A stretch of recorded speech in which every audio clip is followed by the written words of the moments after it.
வணக்கம் friends, welcome to adorable Kanchi YouTube channel.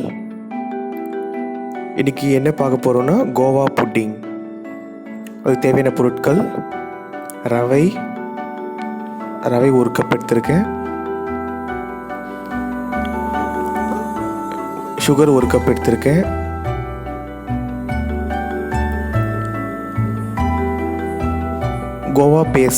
கொய்யா paste எடுத்திருக்கேன். இது என்ன பண்ணணும்னா, எப்படி இந்த பேஸ்ட்டை ரெடி பண்ணணும் அப்படின்னா, ஒரு கொய்யாவை எடுத்து கட் பண்ணி மிக்சியில் போட்டு ஒரு ஸ்பூன் இல்லை 1.5 ஸ்பூன் பால் ஊற்றி அரைச்சி எடுத்துக்கோங்க. அந்த பேஸ்ட் ஃப்ளேவருக்காக இது நல்லாயிருக்கும், நல்லா டேஸ்ட்டாக இருக்கும். முந்திரி எடுத்துக்கோங்க. அடுத்தது கேசரி பவுடர் க்ரீன் கலரில் ஒரு 2 ட்ராப் எடுத்திருக்கேன், அந்த கலர் டெக்ஸ்டருக்காக அதை எடுத்திருக்கேன். நெக்ஸ்ட்டு நெய், குங்குமப்பூ, அப்புறம் இந்த 2 பாக்ஸ் என்னென்னு பார்க்குறீங்களா, அதில் 1 பச்சை கற்பூரம், 1 ஏலக்காய் பொடி. ஒரு பேன் எடுத்துக்கோங்க. அது நல்லா ஹீட் ஆனதும் நெய் ஒரு 3 டேபிள் ஸ்பூன் விட்டுக்கோங்க.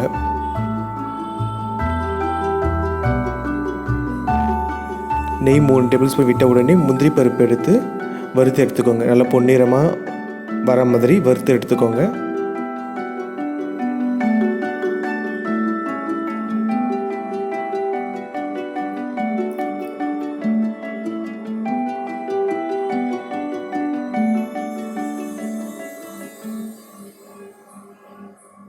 வறுத்து எடுத்தாச்சு. அதே பேனில் அதே நெய்லேயே நீங்கள் என்ன பண்ணுங்கள், 1 கப் ரவையை எடுத்து அதை போட்டு அதை நல்லா ஃப்ரை பண்ணி எடுத்துக்கோங்க. நல்லா ரவையை வறுத்து எடுத்துக்கோங்க. எதுக்காகனா, ரவையை நல்லா வறுத்து எடுத்திங்கன்னா ரவை முழுசாக இருக்கும், உடையாமல் இருக்கும். ஸோ நல்லா வறுத்து எடுத்திங்கன்னா உடையாமல் நல்லா இருக்கும் கேசரி. எடுத்து ஒரு தட்டில் மாற்றியாச்சு. அதுக்கு அடுத்தது 1 கப்பு ரவைக்கு தண்ணி சேர்க்க போகிறோம். கரெக்டாக தண்ணி மட்டும் நல்லா சேர்த்துக்கோங்க. 1 2 3 கப்பு தண்ணி சேர்த்துக்கோங்க. 3 கப்பு தண்ணி சேர்த்துக்கோங்க. அந்த தண்ணி நல்லா பாயில் ஆகணும், நல்லா கொதிக்க விடுங்க. 3 கப் தண்ணி சேர்த்துருக்கேன். இந்த 3 கப்பும் நல்லா கொதி வரணும். கொதிக்குது பாருங்கள். லைட்டாக கொதிக்கிற ஸ்டேஜில் நீங்கள் என்ன பண்ணுங்கள், அந்த பேஸ்ட் எடுத்து இதை கூட மிக்ஸ் பண்ணிக்கணும். லைட்டாக சூடானதும் அந்த பேஸ்ட் எடுத்து நம்ம அரைச்சி வச்சுருந்தால கொய்யா பேஸ்ட்டு அதை எடுத்து இதில் நல்லா மிக்ஸ் பண்ணிக்கோங்க. நல்லா மிக்ஸ் பண்ணிங்க, அடி பிடிக்காத மாதிரி நல்லா மிக்ஸ் பண்ணி விடுங்க. நல்லா மிக்ஸ் பண்ணிகிட்டே இருங்க. நல்லா மிக்ஸ் பண்ணும்போது உங்களுக்கு அந்த ஸ்மெல், அந்த ஃப்ளேவர் நல்லாயிருக்கும். செம்ம ஸ்மெல் வருதுங்க. நல்லா அதை மிக்ஸ் பண்ணும்போது நல்ல வாசனை வரும் உங்களுக்கு. அந்த கொய்யா ஃப்ளேவர் அப்படி வரும். அதில் மில்க்கு ஒரு ஸ்பூன் ஆட் பண்ணியிருக்கோம். ஸோ அது ரெண்டுமே கலந்து நம்மளுக்கு நல்ல ஸ்மெல்லு கிடைக்கும். அதுக்கு இது நல்லா நல்லா இது ஒரு கொதி வரணும். இது ஒரு கொதி வந்த உடனே வருது பாருங்கள். அதுக்கப்புறம் ரவையை நம்ம அதில் ஆட் பண்ணிக்கலாம்.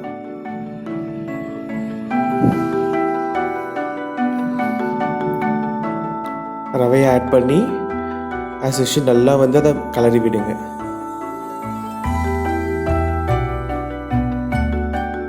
ரவையை ஆட் பண்ணி நல்லா அதை மிக்ஸ் பண்ணி விடுங்க. அடி பிடிக்கக்கூடாது. அடி பிடிக்காத மாதிரி கொஞ்சம் தீயை கம்மி பண்ணிவிட்டு நல்லா அதை மிக்ஸ் பண்ணுங்க. அப்போ தான் ரவை எல்லாம் வேகும்.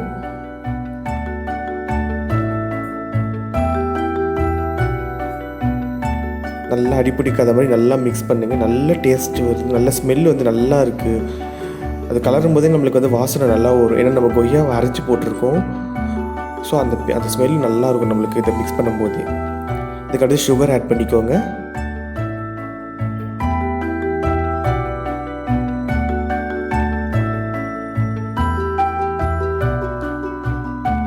சுகர் ஆட் பண்ணி நல்லா அதை மிக்ஸ் பண்ணுங்கள்.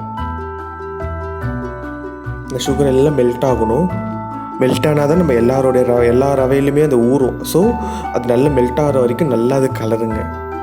கலரும்போது நல்ல ஒரு க்ரீமி ஃப்ளேவர், நல்ல ஒரு க்ரீம் மாதிரி நம்மளுக்கு கிடைக்கும் பாருங்கள். நல்ல ஒரு கன்சிஸ்டன்சி இப்படி தான்.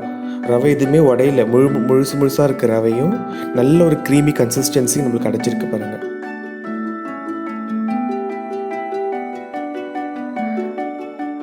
நல்ல ஒரு க்ரீமி கன்சிஸ்டன்சி, கூடவே நெய் அப்பப்போ. இதுக்கு அடுத்தது நெய் ஒரு ஸ்பூன் 2 ட்ராப் விட்டு நீங்கள் மிக்ஸ் பண்ணிகிட்டே இருங்க.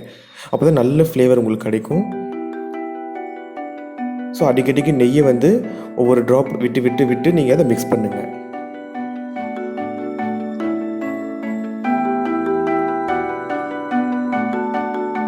நல்ல ஒரு க்ரீமி ஃப்ளேவர் வந்துருக்கு பாருங்கள். நெய் வாசனையும் நல்லாயிருக்கு. இதுக்கு அடுத்தது கலர், கேசரி பவுடர் பாருங்கள். அதை போட்டு நல்லா மிக்ஸ் பண்ணுங்கள். ஸோ அந்த டெக்ஸ்சர் நம்மளுக்கு கிடைக்கும். ஸோ இந்த க்ரீன் கலர் ஃப்ளேவர் நல்ல ஒரு பிஸ்தா ஃப்ளேவர் ஆக்சுவலி அது. ஸோ அந்த ஃப்ளேவர் நம்மளுக்கு நல்ல அதுவும் அந்த கோவா அரைச்சி போட்ட ஸ்மெல்லும் நம்மளுக்கு நல்ல வாசனை வருது பாருங்கள்.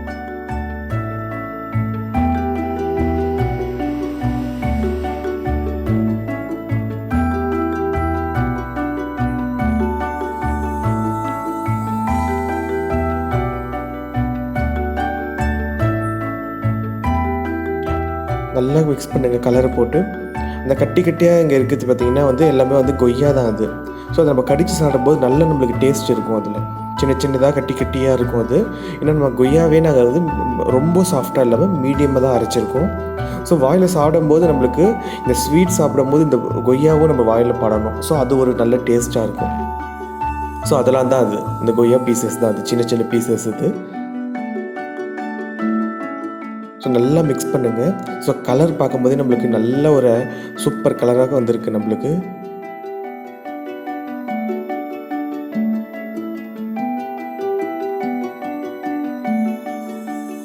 ஸோ நல்லா பாருங்கள், ரவையெல்லாம் நல்லா வெந்துடுச்சு. தண்ணியெல்லாம் நம்மளுக்கு சுண்டிட்டு நல்ல ஒரு டெக்ஸ்சர் வந்திருக்கு. இப்போ நம்ம முந்திரி பருப்பு சேர்க்க போகிறோம். அதில் சேர்த்துட்டு நல்லா மிக்ஸ் பண்ணுங்கள்.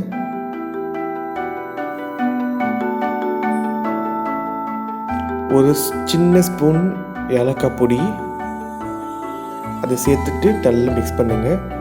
அது கூடவே வந்து பச்சை கற்பூரமும் கொஞ்சமாக இப்போ போடுறான் பாருங்கள். இவ்வளோ தான், ஒரு சின்ன ஒரு பிஞ்சு தான் போடணும், அதுக்கு மேலே போடக்கூடாது. அது போட்டிங்கன்னா பச்சை கற்பூரம் எதுக்காக சேர்க்குறோம் அப்படின்னா நம்மளுக்கு கோவிலில் கொடுக்குற ஃப்ளேவர் கிடைக்கும். ஸோ நீங்கள் பச்சை கற்பூரம் ரொம்ப மைன்யூட்டாக கம்மியாக தான் போடணும். அதை கொஞ்சம் போட்டாலே நல்ல வாசனை வரும் நம்மளுக்கு. கோவிலில் கொடுக்குற கோவில் ஃப்ளேவர் நம்மளுக்கு கிடைக்கும் அதில். ஸோ அதுக்காக தான் பாருங்கள் இப்படி கிடச்சிருக்கு பாருங்கள். அவ்வளோதாங்க, ரெடி ஆகிடுச்சு. இந்த மாதிரி கிடச்சிருக்கு நம்மளுக்கு. ஸோ இதை நம்ம என்ன பண்ண போகிறோன்னா ஒரு பவுலில் சர்வ் பண்ண போகிறோம். கரெக்டாக நம்மளுக்கு எல்லாமே மிக்ஸ் ஆகிருக்கு. நல்ல கன்சிஸ்டன்சி வந்திருக்கு பாருங்கள் நம்மளுக்கு. ஸோ இதை எடுத்து நம்ம ஒரு பவுலில் சர்வ் பண்ணலாம். பாருங்கள் நல்லா அதுக்கு ஒரு 2 மினிட்ஸ் விட்டுட்ட உடனே பாருங்கள், அது ஆறின உடனே எவ்வளோ க்ரீமியாக நல்ல ஒரு அழகாக ஒரு புட்டிங் கிடச்சிருக்கு. ஸோ கண்டிப்பாக எல்லோரும் ட்ரை பண்ணுங்கள். ட்ரை பண்ணி பார்த்துட்டு சொல்லுங்கள். கமெண்ட் பாக்ஸில் கமெண்ட் பண்ணுங்கள். மறக்காமல் லைக் பண்ணுங்கள், ஷேர் பண்ணுங்கள், சப்ஸ்கிரைப் பண்ணுங்கள். Thank you so much. அடுத்த ஒரு நல்ல வீடியோவில் நான் உங்களை சந்திக்கிறேன். Thank you so much.